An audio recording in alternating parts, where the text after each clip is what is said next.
Hello, everybody. Welcome to the Retro Game Show here on Boss Rush Games. We are back with some new episodes. I'm Corey Derrick, and alongside me, as always, is that Retro Code, Eddie V. Hello, everybody. Ed, we're back. We're playing some Super Metroid. How do you feel? I feel super good about this. Yeah, so do I, man. I'm very excited. I'm ready to just get this out there, get this, ready to get some work done. So if you're watching, we are recording these episodes live on Twitch and Mixer. You can join us at Boss Rush Games Live there.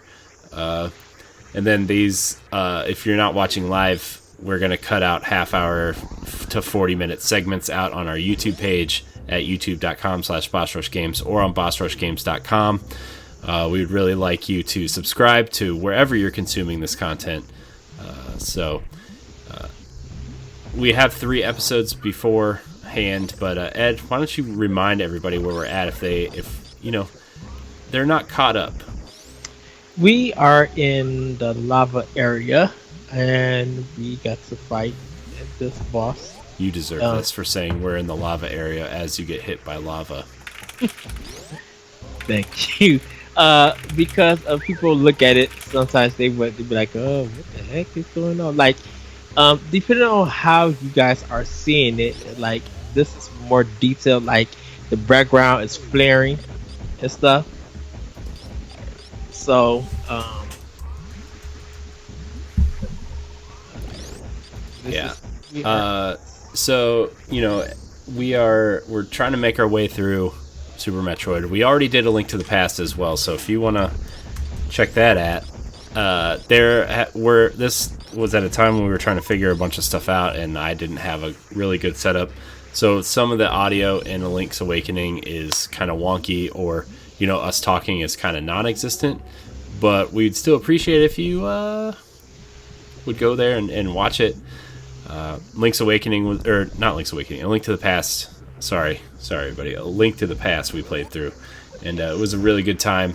Ed and I had some really good, strong Zelda discussions there as well. So, yeah, we 100%ed that game. Got yep. everything. It was awesome. It was really awesome. So I hope everybody is enjoying their watch along here.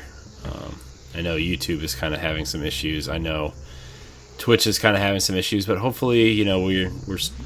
It says we're streaming there. It says the signal's going out. So Restream is also having some issues as well. So I hope everybody's gonna enjoy the stream. We're gonna record a few episodes. I'd say 2, maybe 3 tonight.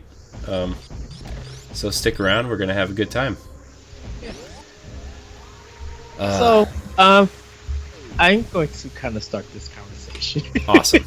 Go ahead. Sorry, I was just kind of updating everybody on what was happening and where we've been. And so this might be a shameless plug, but I was talking to my good friend Jared from Irrational Passion, and we were talking about why people deem Super Metroid as the greatest game of all time.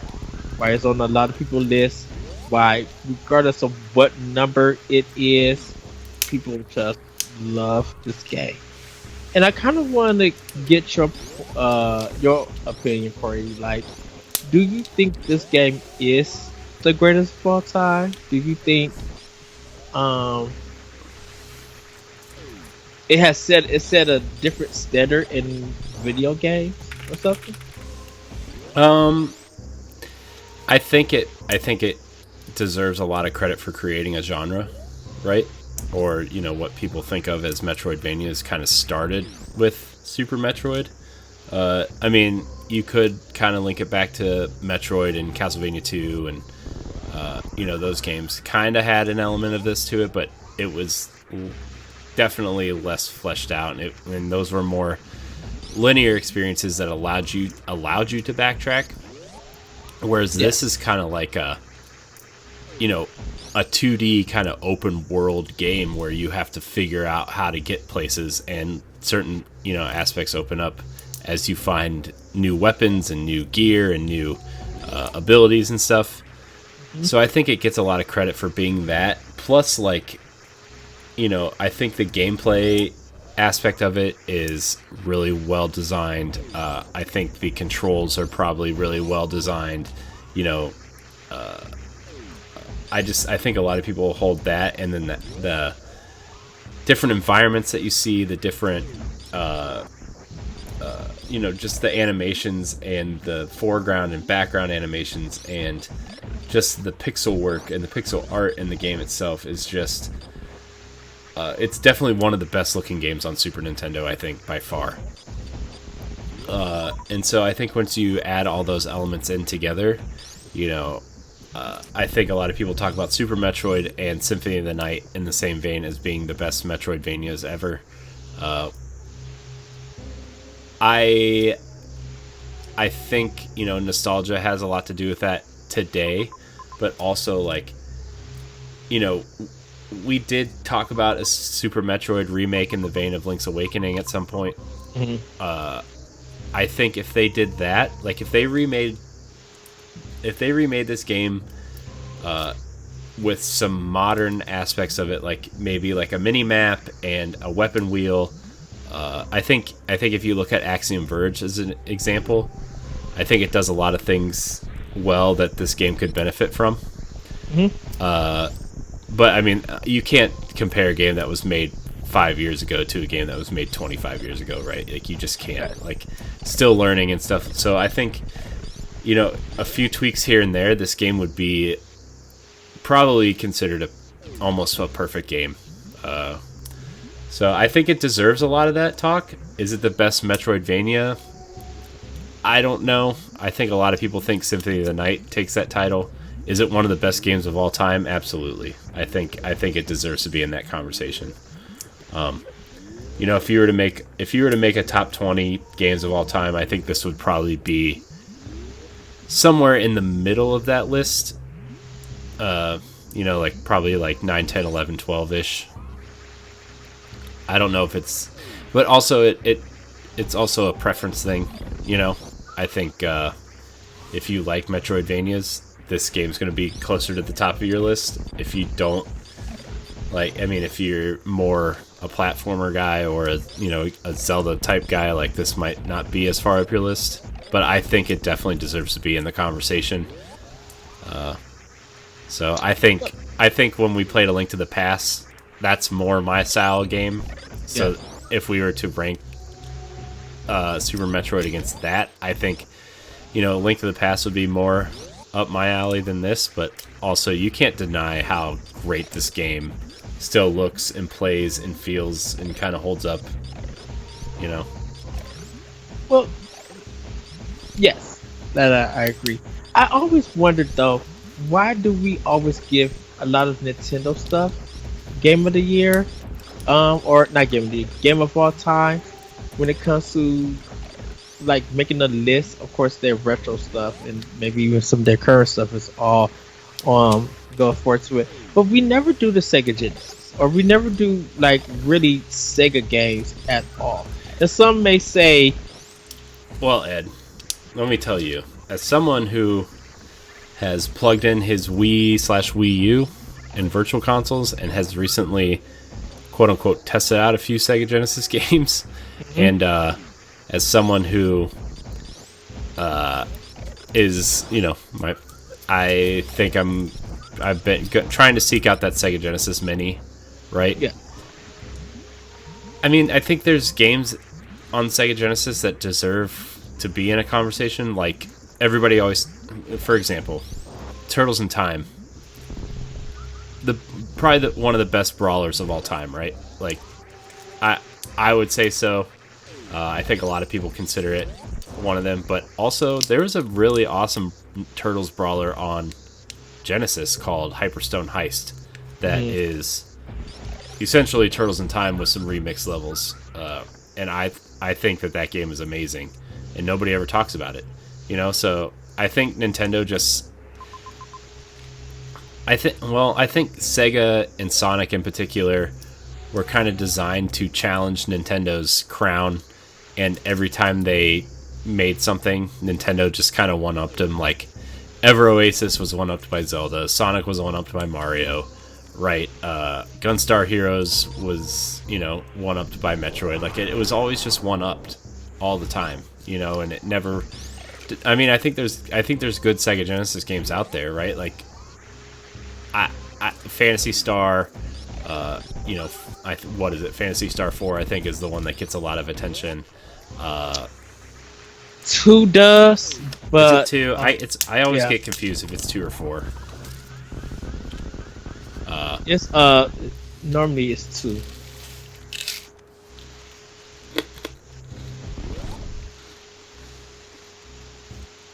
This is where we were at. Sorry, I'm snacking. Retro game snacking. But, oh yeah, this is the boss we were stuck at the last time. Yeah, because I didn't have the charge fee. So, but in terms of Sega Genesis games, like, I think there's a lot of great Sega Genesis games out there. Definitely, Streets of Rage 2 definitely needs to be on there. Sonic 2 needs to be on there.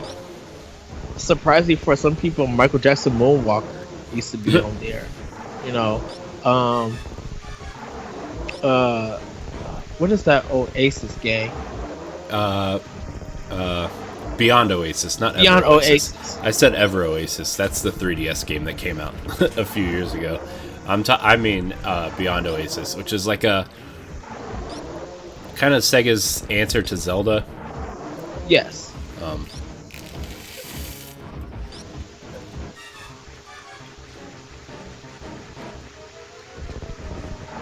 I don't know. I mean, I think the Sega Genesis. I think a lot of people, I think it's either over hyped or under hyped. I don't think there's really a good in between area that people appreciate the Genesis for.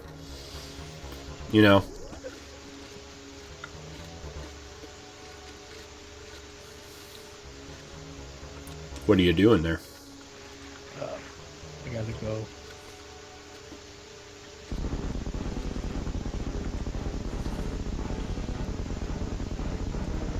What's happening? I don't know what's happening. Oh wait, you beat a boss. Oh no, you didn't. Oh, maybe you did.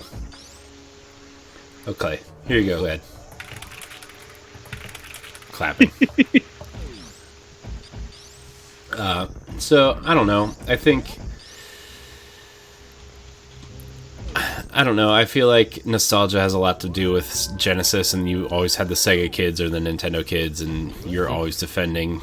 And I think rose-colored glasses make some of those games better than they were. Like, personally, I think Sonic 1 is better than Sonic 2. And I know I'm in the way minority of that.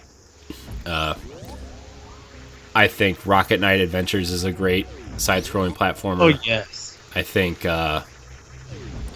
a lot of the Disney games for Genesis were better. I think Turtles Tournament Fighter on Genesis was better with the 6-button controller. Really? I'm gonna have to disagree with you on that one. I mean, that's fair. I mean, I'm not gonna, argue, right? Like, it's been so long since I played either of those games that I could be totally wrong. I'm just telling you what I remember, because I didn't own a Super Nintendo for a long time, and I played what I had, right? And my friend, okay, right, my friend had the Super Nintendo, so I always played Mario Kart and Turtles in Time at his house, and then when he would come over, we would play,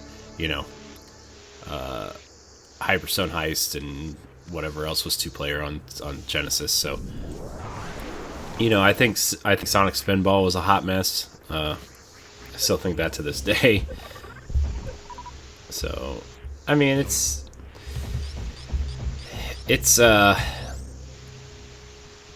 I will say Turtles in Time for the Genesis had that comic book feel. Mm-hmm. I think it was just the Genesis controller that because I wasn't playing Fires on the Genesis controller, I think that's what kind of messed me up about that game. Cause shoot, dude, I found that thing for $20 at KB Toy Store, and I sure enough brought it. Yeah, so I mean, I don't know. I've always had a deep appreciation for Sega, but I don't. I still, even as a Sega kid, I was like, man, Super Nintendo's like way cooler. So I don't know, man. It's been man. Why are these files so big? I think the Sega Genesis deserves some praise, but I also think some of it is over. Like people who defend it hardcore, I think is it's kind of overhyped to an extent. So We got the grappling. but again, that's just me. So I mean, it's good because like like we don't even talk about the SNK like SNK. Even before the Neo Geo, they were putting out games, but it's like yes, we are talking about a lot of retro games and everything, but like when it comes to a greatest of all time, you'll see a Final Fantasy on there. You'll probably see Chrono Trigger on there because of the new game plus, and just that story and those characters. Uh, like you'll definitely see something there that you didn't expect, and that's why those games would be on there because they were kind of like new. And even if you look at Secret of Mana, I'm like, this is a game that was supposed to be on the Super Nintendo CD, or at that time the earlier PlayStation, um, but it never happened. So they cut all of that stuff out and just made a game. So yeah, okay, and then I'll come back to there.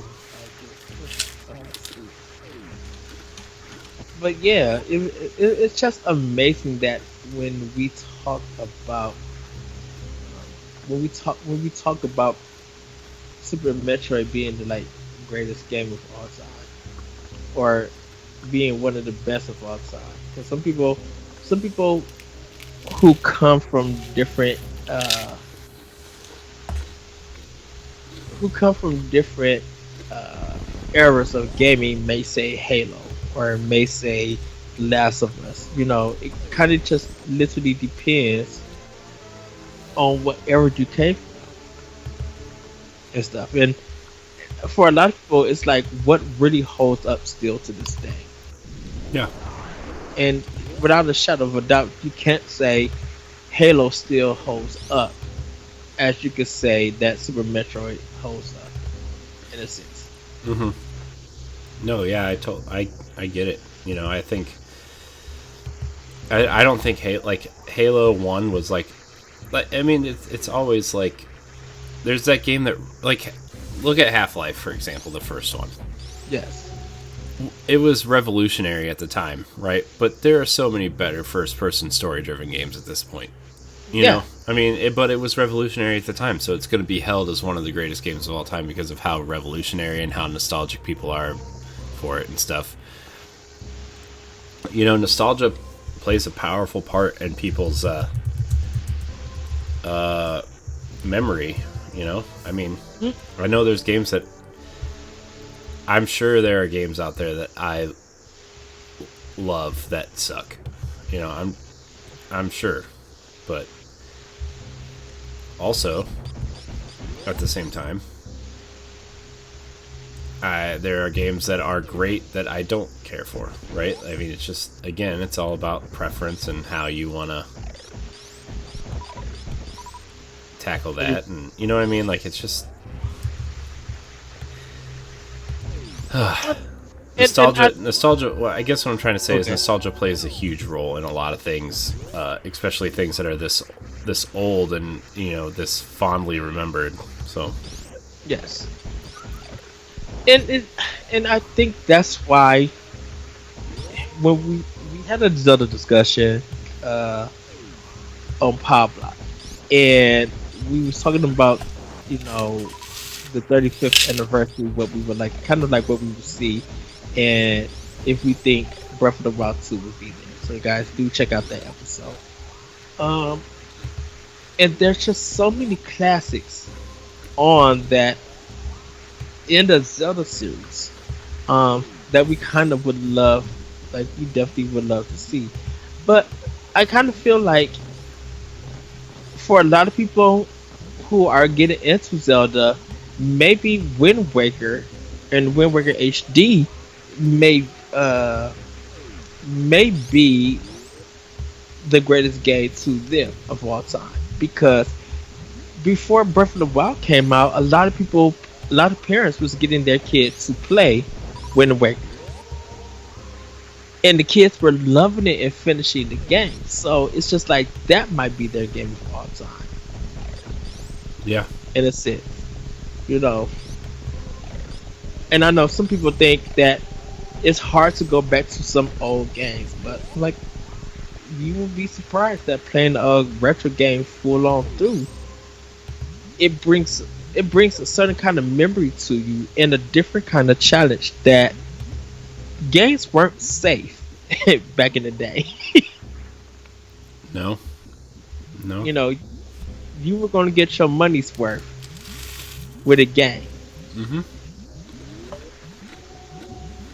If you wanted a save, you better know how to write that 16-digit code down.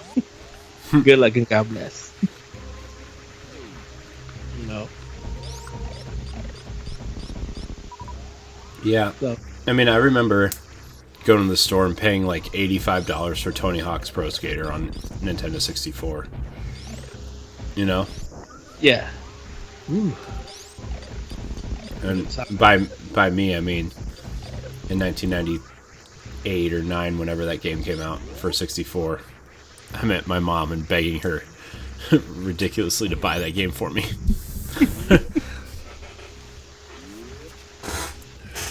But yeah, I mean, you know, nostalgia. Like I said again, nostalgia is a powerful ally in your in debates. Yes. So, it is what it is, man. I mean, I love I love watching. I've been enjoying experiencing these games with you, you know, for essentially the first time to completion, right? Yes. And you know, I didn't have a Super Nintendo, so I've never completed a lot of these Super Nintendo games, and this is our way of kind of doing that because you're so well versed in the Super Nintendo, and I'm just kind of, you know, someone who admires them from a distance, literally, right now. So. Well, I mean, I never got your opinion really. What do you think about that discussion that Super Metroid's one of the best games? I think it is. It was a way of doing storytelling, a way of giving challenge, a way of bringing fear, and it was just something unexpected.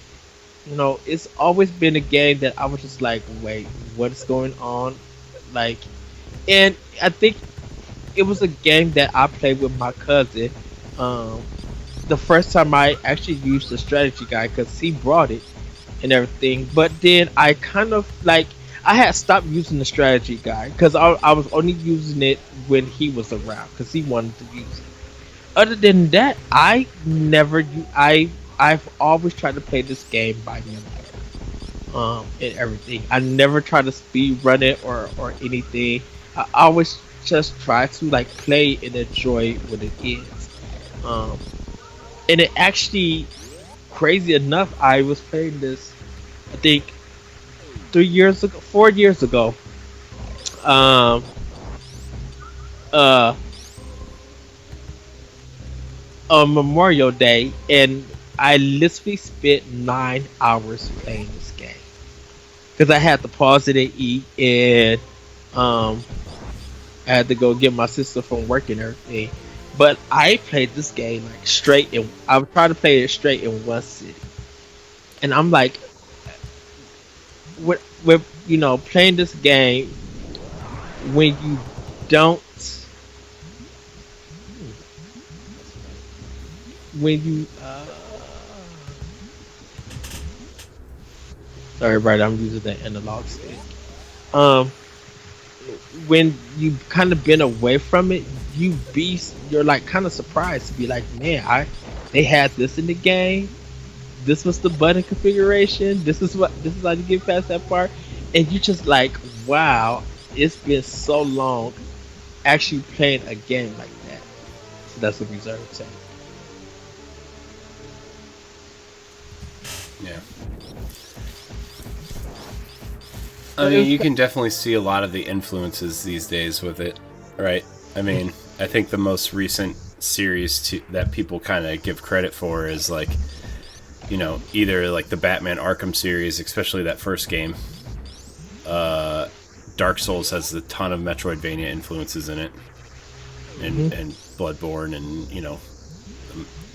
Souls-born games, if you want to call them that, have a lot of Metroidvania influences in map design and stuff. So I mean that this genre still, and yeah, I mean the amount of Metroidvanias that come out on Switch every week is just, I mind don't boggling. know. If I had $1 for every Metroidvania on Switch, we would not be working. Just gonna put And that out there.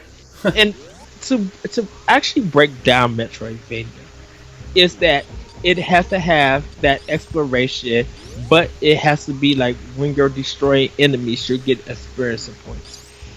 If you are playing a Metroid style game, you you find energy tanks to open up. You don't receive experience points. So that separates a Metroid game from a Metroidvania. Hmm. You know, because like in Metroidvania games, you gotta have a dash attack to move. You gotta have like equipment and everything. And with Metroid or Super Metroid, it's just like you start out with the basics and you grow from there. You just add on. You don't get no experience points. If there's 10 tanks in the game, you need to get those 10 tanks in the game to survive, or whatever you feel like you're comfortable with to get, and that's it. Yeah. You know, because some people just generalize the whole genre as a Metroidvania thing, and it's just like, no, this is not a Metroidvania. It's it's a Metroid style. It's a Metroid game, or Yeah, I think when people say Metroidvania, mhm. you automatically kind of like. I think that you kind of imply that there's RPG elements to it, to an extent, Right. which is what Castlevania Symphony of the Night did. They really they really took that to the next level with their RPG elements and stuff, and turning the castle upside down and all that kind of stuff. Mm. That's where the Vania stuff comes in. I really think that that's when people say Metroidvania, I think you have to look at the RPG elements, and if there's not really RPG elements and you're just like chasing new gear to unlock areas without really leveling it up or anything, Yes. that's just a Metroid game. Yes. And there's a lot of games out there that are like that, right? Like Axiom Verge is a great example. It's not really a Metroidvania, it's just a Metroid game that happens to it just happens to be a great Metroid game. And I mean, he said as much, right? That he just wanted to make a great Metroid game, and he did, to be fair. So I don't know. I wish there was a different term for Metroidvania, but I know there's. I mean, that's just such a nice, easy term for people to remember. But Yes. And yeah, Cause it's just like with Metroid games, like you really are you're only limited to like really have like physical attacks. There's no shooting or anything like that. Everything is strictly physical. Yeah. So, I mean, uh, I, like I said, I don't really. I like Metroidvania games. I kind of prefer. Like I really only like Metroid games though. I don't really care for the Metroidvania genre all that much. Mm-hmm. It's just not for me. I mean, theoretically, I think I would like it if I just spent more time with it, but I just never have. So I don't know. I'll get there someday. But it's not today. Well, someday it will be. I don't know. I like the original Metroid a lot. Like that's like the one Metroid game I love, and you know Prime obviously Yes. huge, great series, but that's just me. It makes me a terrible human being. I'm sorry, guys. No, it doesn't. And yeah, and I think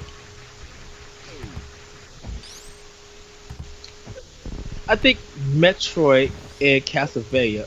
I'm rephrase that. I think Super Metroid and Castlevania Symphony of the Night does something different than most people uh, will care to admit. Like you know, Super Metroid has that ending, and we won't spoil it because we want you guys to actually see it.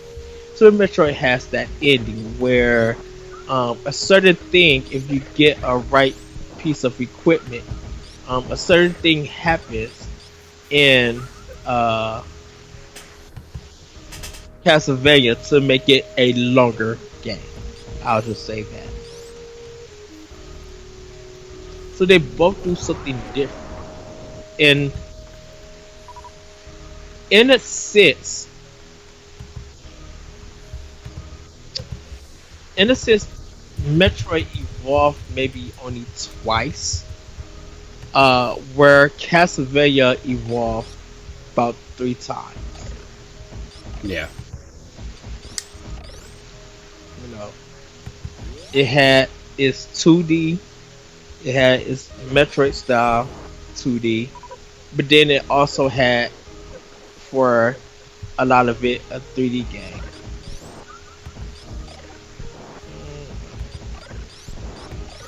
And then this is the Kojima game, which is pretty much God of War, but it's still 3D.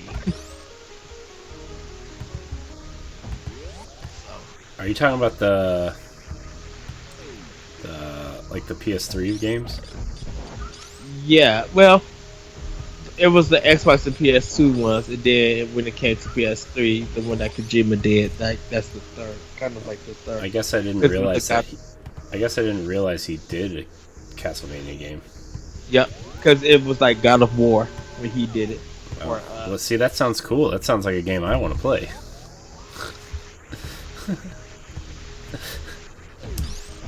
I can feel Ed's eyes rolling into the back of his head.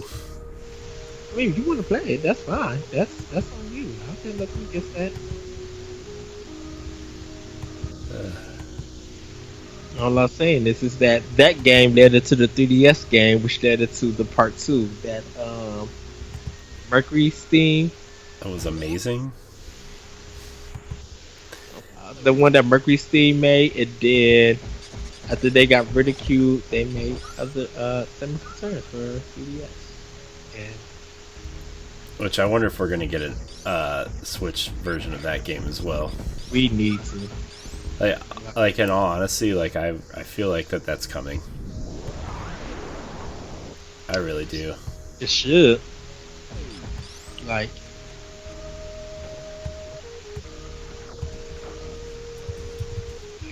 I just feel like, you know, that game, like the 3DS, like the more and more I think about it, the more and more I'm like, why do they keep releasing stuff on 3DS?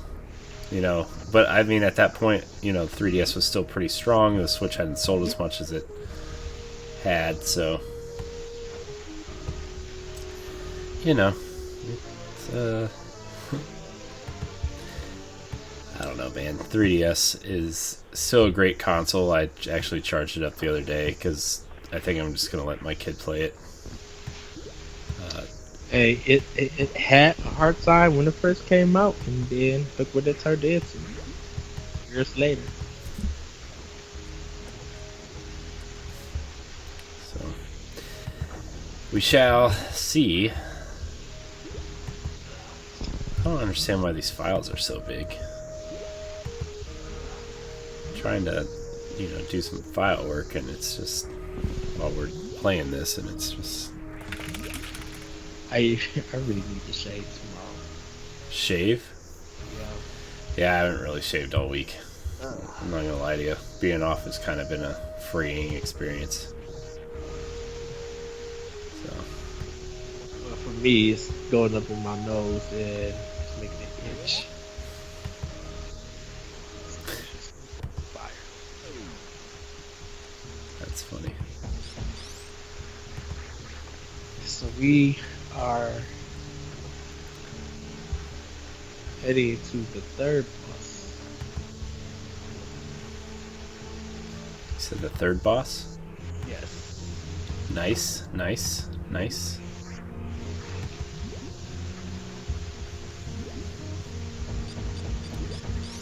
Oh, man.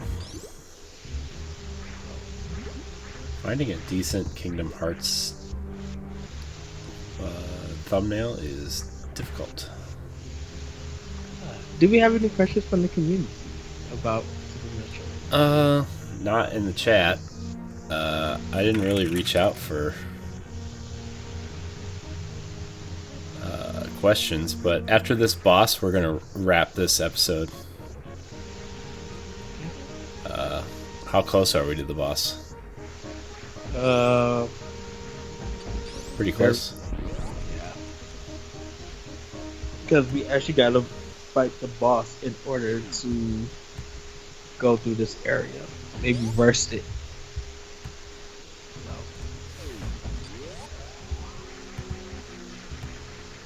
I can't say because there's no problem.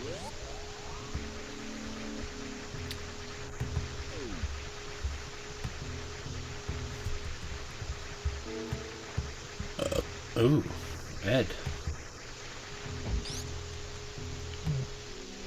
It is a ghost that I have.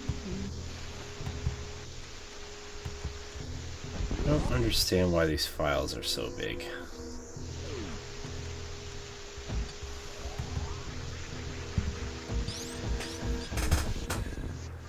I wonder if my computer's just overheating. Because it's been on for like a week and a half straight. Same as mine. Well, I can leave it on. We need to cut it down, cut it off.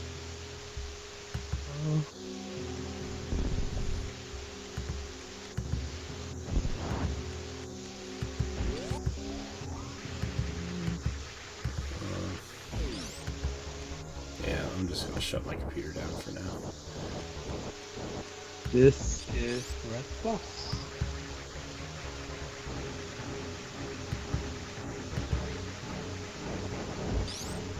I don't understand why it's saving these files so large.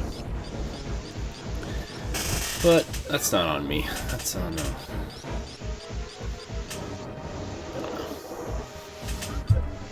My computer is quite warm. So stand it up on its side right there, let it air out.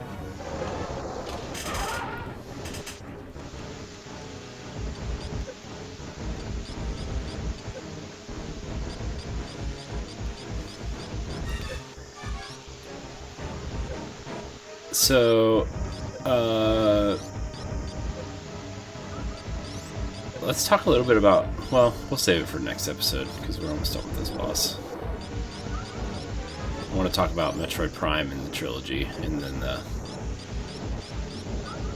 obviously Metroid Prime 4.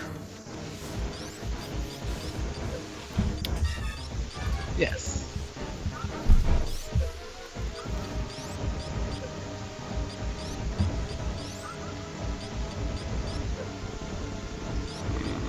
Dude, our website is very clean. I am enjoying it very much.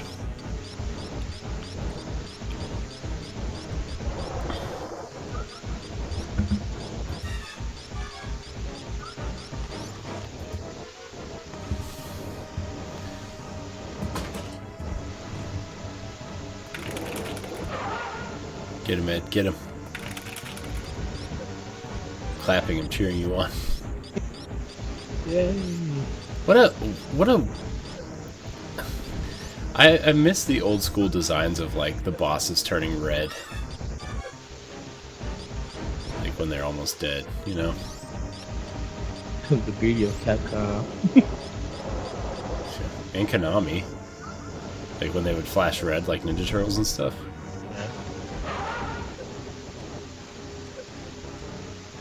Ed, are you gonna die?